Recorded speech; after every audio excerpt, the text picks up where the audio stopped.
சாயின் செல்ல குழந்தைகள் அனைவருக்கும் வணக்கம். நாம் நம்மளோட கடமைகளை செய்கிறதுக்கு தான் நம்ம சாய்ப்பா நம்மளை படைச்சிருக்காங்க. நாம் இன்னைக்கு செய்யலாம் நாளைக்கு செய்யலாம்னு யோசித்து ஒவ்வொரு நாளும் இந்த நாள் நல்ல நாள் அந்த நாள் நல்ல நாள்னு யோசிச்சுக்கிட்டே இருந்தோன்னா நம்மளால் எந்த காரியத்தையுமே செய்ய முடியாது.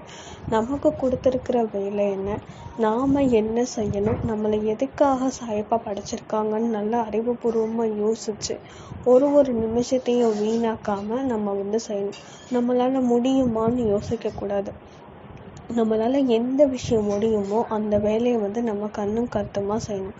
நம்ம செய்கிறத பார்த்து தான் நம்ம குழந்தைகளும் நம்மளை ஃபாலோ பண்ணுவாங்க.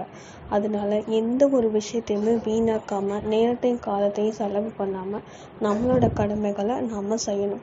நம்ம அடுத்தவங்களுக்கு முன் உதாரணமாக நல்ல உதாரணமாக இருக்கணுமே தவிர அவங்கள மாதிரி நீயே வீணாயிராதன்ற உதாரணமாக நம்ம எப்போவுமே இருக்கக்கூடாது.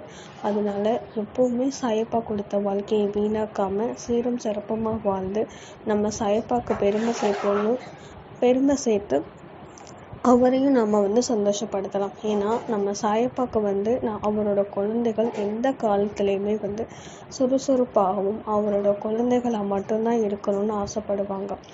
நம்ம அப்பாவோட மனசு ரொம்பவே வேதனைப்படும்.